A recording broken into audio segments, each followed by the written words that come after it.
Welcome to Passion for Sound, the channel dedicated to thorough and honest reviews of headphones, earphones, DACs, headphone amps, other components and accessories. Basically everything audio related except power amps and passive speakers. My name's Lachlan and my goal is to explore and discuss all kinds of audio topics, even the controversial ones, to help us all find more enjoyment from music. Thanks for watching and enjoy the video. Hey folks, welcome to another Passion for Sound audio review. The next two reviews that I'm going to post, so this one and the one after, are two reviews that I'm really excited to share with you. They both happen to be IEM reviews, and whilst I normally try to maintain some diversity between my reviews from one to the next, so normally IEM would be followed by an amp or a DAC or something similar, on this occasion I am going to release two IEM reviews in a row because one of them I don't want to hold on to any longer, I really want to share this with you, and the other one is a brand new IEM in the IE900. So in both cases, I'm really excited to share them with you. I think they're IEMs that everybody should know about and potentially consider buying if you're in the market and you've got the budget. But for today's review, we're starting at a much more kind of affordable price point. Today's IEM is the Tonezzz ONEz. Now put aside the unusual and maybe slightly gimmicky naming for a second and just know that this is an IEM that you absolutely want to hear about. It's got some brand new technologies that I don't believe have ever been used before. It's also got a wonderful look, it's comfortable, it's got a good sound overall, so there's lots going for it that I really think you might be interested in. On top of that, it's got a very cheap price for what it's offering. At $499 Australian dollars or about $385 US dollars, it punches so far above its price point, it's not funny. I'm not one for hype, but I do believe this is an IEM that is absolutely worth getting a bit excited about. It's got some flaws, and I'll talk those through shortly, but it's really special for the price.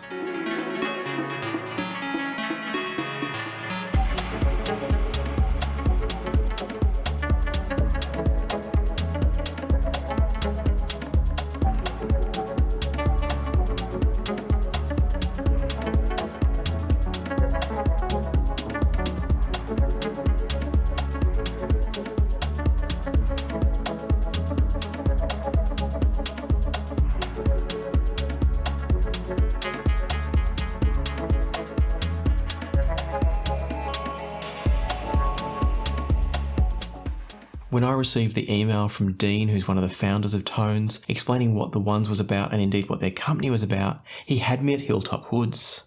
What I mean by that is that Dean used to do, maybe still does, I'm not sure, but definitely used to do live audio mixing for Hilltop Hoods, the Fundamentals, and All Day. Now, I'd only heard of Hilltop Hoods out of that bunch. Hilltop Hoods are one of my all-time favourite bands, particularly Australian bands, but also globally. I love their rap, their use of cool, funky samples. They're just a really fantastic band, in my opinion and for my tastes. And so knowing that Dean's background was in doing live mixing of monitor audio for bands like Hilltop Hoods had me really confident that the IEMs that he would produce and tune would be along the lines of the sort of sound that I really enjoyed. I never expected that what I was going to hear was going to introduce some brand new technologies and really blow my mind as to what an IEM at this price point was actually capable of. I've already touched on the fact that I do find some of the branding and marketing around the Tonezzz ONEz to be just a little bit maybe gimmicky. I think it almost comes across like it's trying just a little bit too hard, and it totally doesn't need to because the product stands absolutely on its own merits. Now, it's really not my place to critique another brand's marketing. That's their choice. They've probably got reasons for doing it the way they're doing, so I don't mean to in any way knock what they're doing. The reason I raise it here though is that I think some people may be turned off a little bit and expect the ONEz to be a little bit of a gimmicky earphone. And they're absolutely not. So I say all of this in order to encourage you that if you're looking at these, if you're considering them, maybe based on this review, do look past the marketing. There is a lot more going on here than the way they're presented on the website. Of course, some of you might love the way they're presented on the website, and that's just great. Like every brand, it's going to appeal to some people and not to others. And in fact, a polarizing brand is often a good thing because it means you develop really loyal followers for those that love the brand. I'm probably more speaking to you now if you're someone that's polarized in the opposite direction and repelled a bit Buy the style of the branding. Don't be put off from these IEMs. They are absolutely wonderful. But rather than me sitting here raving and carrying on about how excellent they are, let me tell you what's going on and why I think they're excellent and really groundbreaking. Inside each of these white shells here, and I'll explain the two cables in a moment, inside each of these two shells here are 7 balanced armatures and 1 dynamic driver.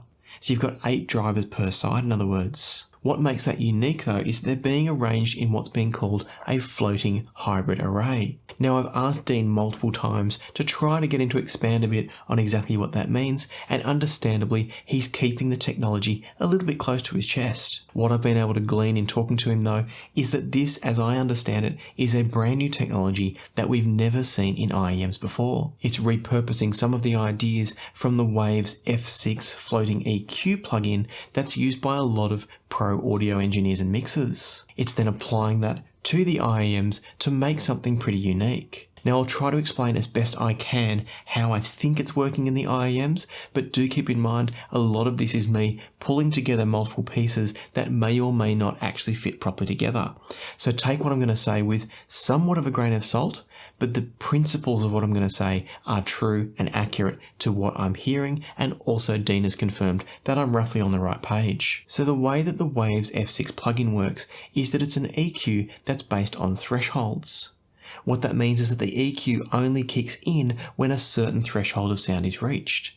That means that when a certain volume is reached in a certain frequency, you can cut that frequency or you can boost it. It also allows you to do things like identify a frequency such as vocals and have certain other sounds be pulled back a little bit, say the bass frequencies or a kick bass, when the vocals are present. When the vocal is not present, there's no changes made to the kick bass. So the idea being is that it allows you to apply EQ to sound, but only based on the amount of energy coming through at each individual frequency. Now, of course, that's an active software-based plugin, and there's no power going to the ones, so there's no way it can be running an active version of that. And therefore, I'm assuming it's something to do with the way that Dean and the team at Tonezzz have designed the crossover network within the ones that's somehow going to be responding to the threshold of certain frequencies in order to then adjust the sound accordingly. What that means basically is that if what I'm hearing from Dean is accurate, these are constantly adjusting the frequency response slightly to allow the frequencies that are important to our hearing and our musical perception, allowing those frequencies to come through clearly while pulling back a little bit the frequencies that might be masking and altering our perception of the sound. The good news is that it's being done really tastefully and really effectively, as I'll describe in the sound quality section. I've listened to products in the past that use DSP, so digital sound processing, and in most cases what I find is that the effect of the DSP comes at the cost of things like resolution and detail and a naturalness to the sound. In the case of the ones, I'm not finding that at all. It's like a really tastefully EQ is being applied, and you don't even know it's being applied because it actually just sounds like that's the way the IEMs were tuned, and they're no different to any other IEM on the market with a static fixed tuning. The reason that I do think that there is something going on though is the way the frequency response chart looks versus the way they sound. And I'll get to that soon. One other thing that I should mention in terms of specifications and design is that these are a 24 ohm, 103 decibel set of IEMs. So they're fairly run-of-the-mill in terms of impedance and sensitivity, which means they shouldn't cause you any problems being too sensitive and having hiss come through. But at the same time, they're super easy to drive. While we're talking design and specifications, let me give you a quick tour of the IEM itself, and also the accessories that come with it. When you receive the ones, the way I received them at least, I got a compact little box that held just the earphones themselves and some tips and the stock cable, which is this one. In the packaging, but not in the main box, was also this tiny little kind of knockoff Pelican case.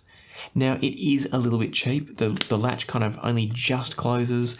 The foam inserts do fall out if you handle it the wrong way. They can drop out easily. So it's a bit cheap, but at the same time I do still prefer it to a lot of the super compact puck style cases that are coming out of a lot of the Chinese IEMs. I do think this is just a tiny bit too small still, But at the same time, I like the fact that it's not going to compress and it's got a little bit more space, or maybe it's just the dimensions being oblong instead of round, I'm not sure. I feel like I can better fit the ones with the stock cable into this case compared to some of those puck cases. That does change a little bit though when we start talking about the Pro cable, and I will talk about that more shortly. Before I do though, let's continue talking about what you get in the stock setup. So you've got the case, you've got this cable, which is just a nice silver-plated looking braided cable. It's very similar to the sorts of cables that you get with a lot of the cheap Chinese IEMs, and there's nothing wrong with that. It sounds fine, it's reliable, it's got good mouldings and strain reliefs everywhere, it's got a nice right-angled connection at each of the earplugs. Everything about it's completely fine, but it's just a basic cable. Where things get really interesting though is the set of tips you get. You get two different sets of tips with the ones. You get what they call their Pro tips and their Sport tips. The Sport tips are pretty basic, they're not particularly great in my opinion. They have kind of a flat front to them, so the tip of the actual IEM is a bit more exposed at the front, and I'm not necessarily a huge fan of that. They also feel a bit cheap and flimsy, so they're not a tip that I'm going to be using very often, and I don't expect many other people to either. However, what you also get are the Pro tips. Now the Pro tips are what I've actually got on the IEM here. They're like a spin fit. They've got a clear outside section, they've got a black inside kind of more rigid section that goes over the nozzle, and they've got some articulation of the top of the nozzle just like spin fits. Now, I don't know if they actually are a spin fit that's been custom made for ones. I don't know if they're a knockoff of spin fits that have been sourced for the ones. I'm really not sure. What I do know is that the outer silicone is softer and more pliable than the spin fits, and that's both good and bad because it means that they're very comfortable and very soft. They may deform a little bit more, and at times I feel like if I don't get them inserted just right, I do get a bit of a leak and can tell that something's not quite right and have to reseat the earphone a little bit. But once they're in place, they're super comfortable. In flipping back and forth between the spin fits and the Pro tips, I've consistently come back to the Pro tips on the ones. I've also tried these on the 64 Audio U12T and also the IE900s. So they're a really stunning tip. I like them kind of alongside spin fits and the Asla X Elastec and also the JVC spiral dots. But spin fits and now these Pro tips from Tonezzz are definitely my favourite. So it's a huge bonus to get a really high quality tip along with an IEM like this. Now I believe the tips will also be sold separately, so if you're just interested in the tips that I've described, you can check those out through the link that I'll put down below. And while I'm talking links, there is no affiliation here, there's no kickbacks on this link, it is just a link through to a brand that have shared with me a product that I can review with you. So at this point we've covered off the case, the stock cable, the stock tips, let's talk about the IEMs. The IEMs are in this beautiful glossy white molded acrylic shell. They've got just a really simple TZ or Tonezzz logo on the front there that I think is really classy and clean. And this is where it gets interesting. So the marketing on the website is a little bit kind of flashy in terms of the wording and the descriptions used. It can come across a little bit over the top, almost a little bit overconfident. And yet what you get is an IEM that I think is pretty understated in the best possible way. It's clean, it looks professional, it's something I would not be for 1 second uncomfortable wearing anywhere at any time. The cables are also pretty low key, so all in all, I think it's a really tastefully designed set of IEMs. The moulding of the IEM is nicely contoured, it's got that kind of semi-custom feel to it, and I've found them incredibly comfortable for long listening sessions. The nozzle's a really good size, it's compact so it's quite short and quite narrow, so I don't have any issues in my slightly challenging ear canals. In fact, the only thing I can really kind of question or worry about with the ones is that the way these are joined together, there's a seam around the base of the nozzle that covers kind of, I don't know, about half the face that sits against the inside of the concha. And I do wonder if that seam is going to be a spot to collect grime and dirt over the years. And then there's also another seam where the faceplate attaches to the IEM. So you do have a couple of seams that potentially could look a bit grubby over the years, being an all-white IEM. But having said that, in my extended listening, I've been playing with these now for a good, I don't know, month, maybe 2 months, and I've had absolutely no issues with dirt. I give them a wipe down occasionally with a soft microfiber cloth, and they come up like new. So I don't think it's an issue, but I have sometimes wondered if those seams are in some way going to be an issue in the future. Please don't for a second think that that's a reason you shouldn't buy these. I have no reason to suggest that they are going to be a problem. It's just something I haven't seen on a lot of other IEMs, and it made me question it. These feel sturdy and solid enough that I don't think they're going to be an issue, and keep in mind they're coming from someone who's worked with touring musicians. They will know how important it is to have an IEM that's solid and robust and comfortable. And that's what, to me, the ones seem to be. And so at this point, that's everything that you get in the stock kit of the Tonezzz ONEz. There's this other cable in front of me that I'm plugging in now though, that's also available as an aftermarket upgrade. And it is what they're calling their Pro cable. It's a beautiful 8-core braided cable. It's got this lovely soft, I'm guessing it's like a Teflon-y sheathing on it. It just feels spectacular. It makes a slight change to the sound, which I'll talk about soon, but it's not a drastic change from the stock cable. It's more about the comfort of wearing a nice, heavy but not too heavy, soft feeling cable. I think it also looks beautiful. It's got this kind of shiny white weave with just a hint of I guess it's a dark blue or a teal through one of the wires. Again, if I had to level a complaint at this, my only thing would be that the Pro cable comes with a 3.5mm and not a 2.5 or 4.4mm connector. It's a shame that it doesn't come in balanced, because these are an IEM that I do think deserve the best possible sources, and many times when it comes to portable audio, the best possible sources are balanced. And in my testing, many of those devices actually sound significantly poorer in single-ended than they do in their balanced output. So a 2.5 or 4.4mm would have been great to see, and it's quite possible that that is in the works. I believe this is a brand new addition to the lineup, and the earphones themselves are also relatively new. So there's a really good chance that some of the product offerings will change a little bit over time. The good news is there's an excellent foundation, and so anything that comes from here is a bonus and just an improvement on something that's already fantastic. But at this point, I really need to tell you about the sound of these. Now I'm going to start by putting a frequency response graph on screen like I often do, and tell you that you shouldn't trust that frequency response graph at all. Well, maybe it all is going too far. It's giving you an indication of how they sound, but it's not entirely accurate. My understanding from talking to Dean, and as I said before, he's understandably a little bit cagey about the way they've got these set up with this new floating hybrid technology, but my understanding is that when running a frequency response sweep, because the earphone is only receiving one frequency at a time, some of that floating hybrid array technology is not going to be kicking in. And so what you're basically seeing there is the maximum output of each individual frequency and the drivers attached to those frequencies. You're seeing the maximum output of those at any one point in time. What you're not seeing is how the threshold technology is adjusting the balance of the different sounds when you've got a complex musical signal coming through. So just to remind you of how I understand this is working, we've got 8 different drivers working within each shell of the ONEz IEMs. So let's say you've got a 4-piece rock band. You've got bass guitar, drums, and a vocalist. In that sort of a setup, you're going to be having multiple frequencies all competing for your attention. And what our knowledge of audio perception tells us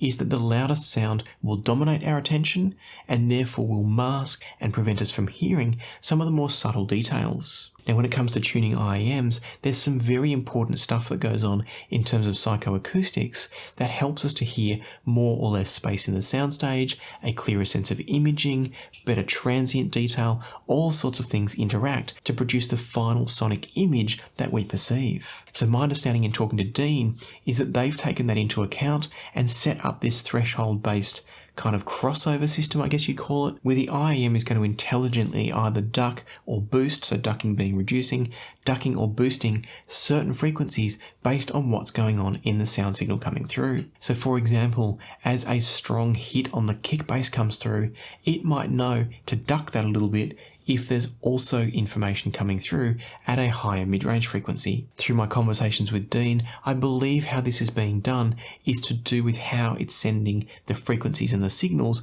through to the different drivers. Now, I don't know if that means it's recruiting extra drivers when needed to boost the signal, and then recruiting less drivers when it doesn't need to boost the signal. I'm not sure how it's working, and understandably, I can't get that information. All I know is that if this is actually working in the way that I believe it is, it's a very new and exciting way to tune an IEM. As I'll go on to talk about now, it's not perfect, but it is extremely, extremely good. And so let me tell you now, keeping in mind that the frequency graph on screen is only somewhat accurate, let me tell you what I hear. Where that frequency response does give you some sense of truth is that these are a slightly V-shaped IEM in the sense that they do have a nice chunky full bass and they do have a bit of extra treble energy. Where it gets a little bit misleading though is when you start talking about the mid-range and the treble response. The treble from the Tonezzz ONEz can be just a little bit kind of splashy and bright at times.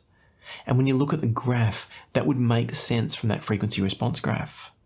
What's interesting though is that through extended listening, it's not always like that, it's only sometimes like that. And that's why I'm trying to piece together how this special floating hybrid system works, because on some tracks, I do feel like the ones get just a little bit treble happy. On other tracks though, the treble's absolutely perfect, and it's not as though it's the recording or the mixing of one track to the next, because it can happen within the one piece of music. And that's why I'm assuming it's something to do with the crossover network being able to adjust the frequency response based on the signal coming through.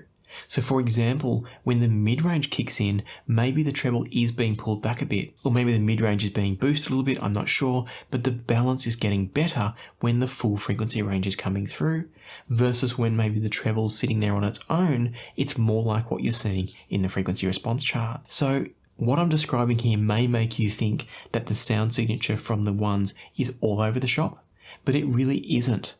It's not like you hear in 1 second it sounds like this and the next second it sounds like that. It's not quite like that. It's much more smooth and you don't even notice that anything's changing. What it's doing though is seemingly very subtly just adjusting the mix a little bit based on the sound signal coming through. So the treble is probably the one area that I think is a weakness for the ONEz, in that sometimes it does get a little bit splashy and a little bit peaky. I also find the smoothness and refinement of that treble to not always be as good as high quality IEMs. And I'm going to sort of do some comparisons soon to put that in perspective. Before we get there though, talking about the mid-range has got a beautiful sense of clarity and weight and smoothness, and overall the tonal qualities of the ONEz are really excellent. Again, they don't quite match the best IEMs on the market, but they're incredibly good for 499 Australian dollars or 385 US dollars. Moving down into the bass is punchy, it's solid, it's well extended, it's got that great dynamic driver kind of oomph to it. It probably is a tiny bit slower than some of the best dynamics I've heard, like say the IE900, which has a faster, snappier punch to it while still being quite full-bodied. So the ONEz is not quite at that level, but it's also still very, very good. For those that love a bit of extra weight and body and punch in their sound, these are going to be a really wonderful IEM. But where things get really, really special from the ONEz is in their ability to produce an image and a soundstage. And I'm attributing all of this to that floating hybrid technology. The soundstage from the ONEz is nothing short of spectacular. It's wide, it's deep, everything has an incredible sense of space around it in terms of the individual instruments. It's absolutely phenomenal. The end result when you put all of this together is you get an IEM that is incredibly engaging and fun. To the point that I've been choosing to listen to the ONEz instead of my 64 Audio U12T.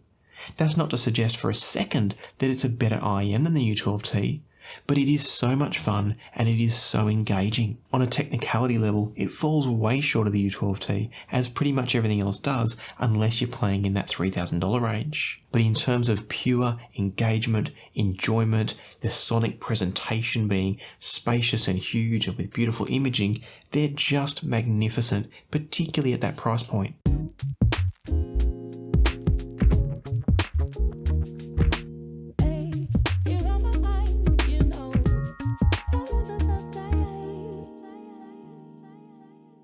And so when I got these and I first listened to them, I was so impressed by them that I started comparing them with every other IEM I had in my collection to start seeing where they sit in the scheme of overall both technicalities but also enjoyment levels. And the U12T was actually the first IEM I went to, and that should give you an idea of just how good these are. My first thought was, I think these are almost as good as the U12T. I'd better check. And so I did, and discovered that they are exceptional, but yes, the U12T is still better, as is something like the IE900. And so I adjusted my expectations a bit and started with IEMs that were on a similar price level to the ones. So looking at things like the Tin Hi-Fi P2 and also the BGVP DM8. Both sets of earphones are earphones that I've really enjoyed, I've reviewed here on the channel. In both cases they had their own quirks and issues, but most IEMs do. What was amazing to me was that at roughly the same price point, the ones are so much better than both of those. In my mind, they leave the P2 and the DM8 way back in their dust. And so I had to continue up the scale to try to find where these maxed out and started getting beaten by the competition. Keeping in mind that I can only compare these with the IEMs that I own, my next stop was the AudioFly AF1120 Mark II. That's an IEM that I still rate as one of the best IEMs I've ever heard. It's again not perfect, but at its price, it produces an incredible sense of soundstage, imaging, and overall kind of neutral but slightly warm smooth detail. And indeed that was about the level at which I found the Tonezzz ONEs starting to meet their match. These days, with AudioFly sadly closing up for business, the AF1120 Mark II is a much reduced price. But back in its day, it was a $799 Australian dollar earphone, putting it at nearly double the price of the Tonezzz ONEs. What I heard when I compared the two together was that the AudioFlys and the Tonezzz went toe-to-toe in many ways. Where the AF1120s pulled ahead was in terms of their little bit of extra refinement in the treble, because of that little bit of harshness I talked about in the treble from the ones. And also partly because of the quality of the treble from the 1120s, they do just a slightly better job at giving a bit more detail to each individual instrument. On the other hand though, the ones clearly came out ahead in terms of the bass reproduction. I know, having spoken to one of the lead designers at AudioFly, that adding more bass was always one of their biggest challenges in maintaining the soundstage and the separation and the detail in something like the AF1120. So to hear the ones do it and do it so well while maintaining that sense of space makes me think that that new technology that Dean's working with is paying dividends immediately. So while I'd say the 1120 is technically slightly superior to the ones, I do think the ones absolutely hold their own. And so at 499 Australian dollars for the ones, they're really punching above their weight to go toe-to-toe with an earphone that was 799 Australian dollars. And so I continued my search through my collection to see where the ones really started to lose out to a point where I wouldn't consider them over and better than something else in my collection. And the next stop on that journey was the JH Audio JH13 version 2. The universal versions. Comparing the two side by side, it was very much like the AudioFly situation, only this time we had more bass. Once again, I think the JH13s had slightly more refinement in the treble, and that did improve the overall experience. They also had the ability to produce even more bass than the ones here. The JH13s have an adjustable bass control through the cord. There's a little adjustment dial in the cord for each channel. And so by having that on full, you can get even more bass than the ones, but only by a small amount. It wasn't a huge thing. I think if I had the two side by side on pure technicalities and overall listening enjoyment, I do think the JH Audios might win out just a touch. But in terms of comfort, it's an absolute no contest. The JH Audios have these huge long nozzles that I find very difficult to get comfortable with. On the other hand, I can pop in the ones for hours on end and have no issues at all. So to put this in perspective, I'd say that the ones almost held their own. They fell just a bit short, but they almost held their own against an over 1,000 Australian dollar earphone. That gives you an idea of why I'm so impressed by them. And just to reiterate here, they're not the perfect earphone. There are better earphones available if you spend more money, but you're probably going to be spending about twice the money before you get a significantly better earphone. You can get different tunings for more. You might get an earphone that's slightly better technically in the treble, for instance, but to get the whole package of soundstage, general clarity and quality of sound, and an overall balanced but rich and engaging sound signature, I do think you're really going to struggle for anything less than double the price. And that's before we even take into account the amazing ergonomics. So it's not often that I get overly excited and overly hypey about an earphone, but these are one that I will comfortably recommend to anybody and everybody that likes a dynamic, fun, rich sound, but still with all of the technicalities of soundstage size, image placement, all of that good stuff. The only trade-off is that slightly splashy less than perfectly smooth treble. So to bring all this to a close, I think you already know what I'm going to say,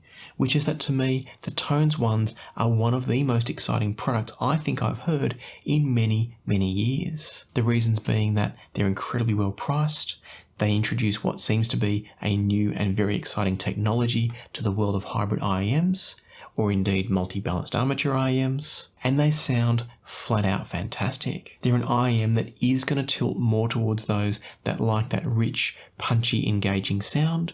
So those of you that are into rock, blues, they're great with electronic music and anything that uses a lot of space in the soundstage. They're really good as well, of course, coming from the Hilltop Hoods heritage. They're really, really good with hip-hop, R&B, rap, any of those genres that need a bit of punch and a bit of weight in the bass. That's not to say they're not fantastic with classical music and other genres that are a bit more delicate. They do sound absolutely great with everything. Where they might fall short for some though is just the refinement in the treble. If you're listening to genres where you really value that smooth, airy, extended treble, these have the extension, but maybe not the smoothness and the refinement. I personally would happily buy them to listen to any genre at all, but that's partly because I listen to lots of different genres. And these to me are a great do-it-all IEM. The soundstage in these for me is absolutely addictive and kept me reaching for them, as I said before, over and above the U12T from 64 Audio. The only IEM that was able to knock these off the perch as my current favourite was the upcoming Sennheiser IE900. So that gives you an idea of just how enjoyable these are. Not perfect, not technically superior, but enjoyable and fantastic. So if you're in the market for an IEM and you've got $385 US, 499 Australian dollars to spend, or if you're in the market and you've got more than that to spend, do have a think about picking a pair of these up. Give them a try. I think you'll be really impressed. And because this is a new product with new technologies doing really interesting things, if you do buy a pair of these, I'd love it if you'd come back and in the comments down below, let me know what you think. I personally think they're absolutely wonderful and fantastic, but of course I'll be really interested to hear other people's opinions. And even if you don't like them, that's fine. You don't have to like them as much as I do. I'm impressed, but I'm keen to hear if everybody else feels the same. For now though, let me leave you to the music, so happy listening and I'll see you here next time on Passion for Sound.